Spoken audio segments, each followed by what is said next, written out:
मुहर्रम मनाने के पीछे का रहस्य क्या है? करबला की अमर कहानी। मुहर्रम इस्लामिक कैलेंडर का पहला महीना है और इसे मुसलमानों के लिए अत्यंत पवित्र माना जाता है। लेकिन जब मुहर्रम का नाम आता है तो लोगों के मन में ताजिया, मातम, जुलूस और करबला की यादें ताजा हो जाती हैं। बहुत से लोग यह जानना चाहते हैं कि आखिर मुहर्रम मनाने के पीछे का रहस्य क्या है। क्या यह कोई त्योहार है या शोक का दिन है? इसकी शुरुआत कैसे हुई और इसका वास्तविक इतिहास क्या है? मुहर्रम केवल एक धार्मिक अवसर नहीं है, बल्कि एक सत्य, न्याय, त्याग, धैर्य और अत्याचार के विरुद्ध संघर्ष का प्रतीक है। यह हमें उस महान बलिदान की याद दिलाता है जो इमाम हुसैन और उनके साथियों ने करबला की धरती पर दिया था। मुहर्रम अरबी भाषा का शब्द है जिसका अर्थ है पवित्र या सम्मानित। इस्लाम में 4 महीनों को विशेष रूप से पवित्र माना गया है और मुहर्रम उनमें से एक है। इस्लामिक कैलेंडर का पहला महीना होने के कारण इसका विशेष महत्व है। लेकिन 61 हिजरी 680 ईस्वी में हुई करबला की घटना के बाद यह महीना शहादत और बलिदान की याद से जुड़ गया है। इमाम हुसैन कौन थे? ये आपके मन में प्रश्न उठता होगा, तो मैं आपको बता दूं, इमाम हुसैन इस्लाम के पैगंबर मोहम्मद के नवासे अर्थात नाती थे। वे अली इबन अबी तलीब और फातिमा के पुत्र थे। इमाम हुसैन अपने चरित्र, ईमानदारी, न्यायप्रियता और धार्मिकता के लिए प्रसिद्ध थे। मुसलमान उन्हें सत्य और न्याय का प्रतीक मानते हैं। करबला की घटना की शुरुआत जो हुई पैगंबर मोहम्मद के निधन के बाद इस्लामिक शासन विभिन्न खलीफाओं के हाथों में गया। समय बीतने के साथ राजनीतिक परिस्थितियां बदलने लगी। जब यजीद शासक बना तो उसने इमाम हुसैन से अपनी सत्ता को स्वीकार करने की मांग की, लेकिन इमाम हुसैन का मानना था कि यजीद का शासन इस्लाम की मूल शिक्षाओं के अनुरूप नहीं था। उन्होंने अन्याय और अत्याचार के सामने झुकने से इनकार कर दिया। कूफा के लोगों का निमंत्रण किस प्रकार आया? इराक के कूफा नगर के लोगों ने इमाम हुसैन को अनेक पत्र लिखकर अपने शहर आने का निमंत्रण दिया। उन्होंने वादा किया कि वे इमाम हुसैन का समर्थन करेंगे। इमाम हुसैन ने परिस्थितियों का आकलन करने के लिए अपने प्रतिनिधि मुस्लिम बिन अकील को कूफा भेजा। प्रारंभ में लोगों ने समर्थन किया, लेकिन यजीद के दबाव और भय के कारण अधिकांश लोग पीछे हट गए। मक्का से करबला की यात्रा जब इमाम साहब ने की, वह जानकर दिल को सुकून मिलता है। जब परिस्थितियां गंभीर हुई तब इमाम हुसैन अपने परिवार और कुछ साथियों के साथ मक्का से निकल पड़े। उनका उद्देश्य युद्ध करना नहीं था, बल्कि सत्य और न्याय की रक्षा करना था। रास्ते में उन्हें पता चला कि कूफा के लोग उनका साथ छोड़ चुके हैं, लेकिन तब तक वापसी की स्थिति नहीं थी।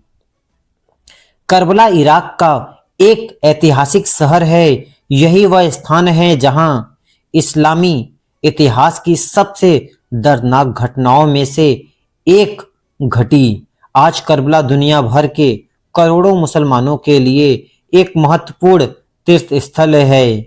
लेकिन इसके पीछे का रहस्य क्या है? कभी किसी ने जाना? करबला में घेराबंदी क्यों हुई? क्या कभी आपने सोचा? 2 मुहर्रम 61 हिजरी को इमाम हुसैन का काफिला करबला पहुंचा। यजीद की सेना ने उन्हें चारों ओर से घेर लिया। सेना की संख्या हजारों में थी, जबकि इमाम हुसैन के साथ केवल 72 सारथी थे। इसके बावजूद उन्होंने सत्य का साथ नहीं छोड़ा। पानी बंद कर दिया गया। करबला की सबसे दर्दनाक घटनाओं में से एक थी पानी की आपूर्ति रोक देना।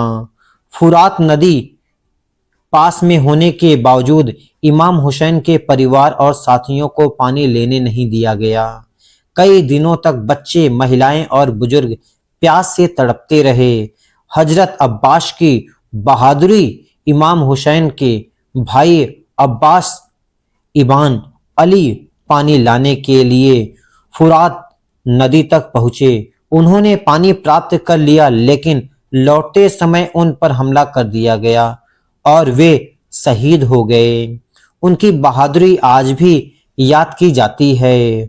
आशुरा का दिन 10 मुहर्रम को यौमे आशुरा कहा जाता है। यही वह दिन था जब करबला का युद्ध अपने चरम पर पहुंचा। इमाम हुसैन के एक एक साथी शहीद होते गए, लेकिन किसी ने अन्याय के सामने सिर नहीं झुकाया। इमाम हुसैन की शहादत आज भी याद की जाती है। अंततः इमाम हुसैन की युद्ध भूमि में उतरे, अर्थात इमाम हुसैन खुद युद्ध भूमि में उतरते हैं और उन्होंने अंतिम समय तक सत्य, न्याय और मानवता का संदेश दिया। 10 मुहर्रम 61 हिजरी को वे शहीद कर दिए गए। उनकी शहादत इतिहास में अन्याय के खिलाफ सबसे महान बलिदानों में गिनी जाती है। महिलाओं और बच्चों की परीक्षा, युद्ध के बाद महिलाओं और बच्चों को कैदी बना लिया गया। इमाम हुसैन की बहन ज़ैनब बिन्त अली ने अत्यंत साहस दिखाया। उन्होंने यजीद के दरबार में सत्य को निर्भीकता से प्रस्तुत किया और करबला का संदेश पूरी दुनिया तक पहुंचाया। मुहर्रम क्यों मनाया जाता है, इस पर हम सोचते रहते हैं। मुहर्रम मानने का मुख्य उद्देश्य करबला की घटना को याद करना है। ये याद दिलाता है कि सत्य के लिए संघर्ष करना चाहिए, अन्याय के सामने झुकना नहीं चाहिए, धर्म और नैतिकता की रक्षा करनी चाहिए, कठिन परिस्थितियों में भी धैर्य रखना चाहिए। मानवता सर्वोपरि है। ताजिया जो निकाला जाता है, भारत, पाकिस्तान और दक्षिण एशिया के कई क्षेत्रों में ताजिया निकाला जाता है। ताजिया इमाम हुसैन की याद में बनाया गया प्रतीकात्मक ढांचा होता है। लोग इसे सम्मानपूर्वक जुलूस में लेकर चलते हैं और करबला की शहादत को याद करते हैं। तमाम मातम में क्यों किया जाता है? क्योंकि लोग कहते हैं ईद के बाद अलग अलग त्योहार जो आते हैं, उसके बाद जब मुहर्रम आता है तो लोग मातम में क्यों हो जाते हैं। इसका कारण यह भी है कि कई समुदाय करबला की त्रासदी पर शोक व्यक्त करने के लिए मातम करते हैं। इसका उद्देश्य दुख और संवेदना प्रकट करना है कि पैगंबर के परिवार पर कितनी बड़ी विपत्ति आई थी। मुहर्रम से मिलने वाली सीख जो हमें मिलती है, जो हम आज भी उसका अनुसरण करते हैं, सत्य सबसे बड़ा है, सत्य से बड़ा कुछ भी नहीं है। इमाम हुसैन ने दिखाया कि सत्य के लिए जीवन भी कुर्बान किया जा सकता है। अन्याय का विरोध उन्होंने किया। यदि शासन अत्याचारी हो तो उसके सामने झुकना आवश्यक नहीं है। धैर्य और साहस, करबला का हर पात्र धैर्य और साहस का उदाहरण है। मानवता की रक्षा, मुहर्रम का संदेश किसी एक धर्म तक सीमित नहीं है, त्याग का महत्व है। इमाम हुसैन और उनके साथियों ने सिद्ध किया कि सिद्धांतों की रक्षा के लिए बलिदान देना महान कार्य है। क्या मुहर्रम केवल मुसलमानों के लिए है? यद्यपि मुहर्रम एक इस्लामिक धार्मिक अवसर है, लेकिन करबला का संदेश पूरी मानवता के लिए है। दुनिया के अनेक धर्म और धर्मों के लोग और समुदायों के लोग इमाम हुसैन के बलिदान का सम्मान करते हैं, क्योंकि उनका संघर्ष न्याय और मानवता के लिए था। आधुनिक दुनिया में करबला का महत्व आज भी दुनिया में अन्याय, अत्याचार और भ्रष्टाचार मौजूद है। करबला हमें सिखाती है कि सत्य का साथ दें, कमजोरों की रक्षा करें, न्याय के लिए आवाज उठाएं, नैतिक मूल्यों से समझौता न करें। मुहर्रम मानने के पीछे का वास्तविक रहस्य केवल शोक मनाना नहीं है, बल्कि करबला के महान संदेश को याद रखना है।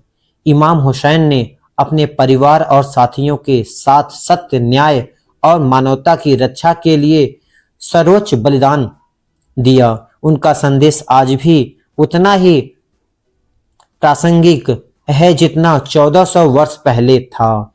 करबला हमें सिखाती है कि संख्या नहीं बल्कि सत्य की शक्ति सबसे बड़ी होती है। अन्याय चाहे कितना भी शक्तिशाली क्यों न हो, अंततः विजय सत्य और न्याय की ही होती है। हर दिन आशूरा है और हर भूमि करबला है, अर्थात जब भी अन्याय के विरुद्ध संघर्ष होगा, करबला का संदेश जीवित रहेगा और हमें यह सिखाता रहेगा कि न्याय के लिए लड़ने वाले बलिदान होते रहेंगे और जब तक हमें न्याय नहीं मिलेगा तब तक हम संघर्ष करते रहेंगे। यह दिन शोक और बलिदान को याद करने का दिन होता है। ताजिया जुलूस निकाला जाता है इमाम हुसैन साहब को याद करने के लिए, आंखों को नम करने के लिए। यह जानकारी जहां तक मैं जान पाया वहां तक मैं आपको बता पाया। प्रयास करूंगा इसके आगे और जानकारी इकट्ठा करके आपको बता सकूं। फिर मिलते हैं एक नई वीडियो में। Thank you for watching this video. Video में नए हैं तो वीडियो को लाइक, सब्सक्राइब और शेयर करना न भूलिए।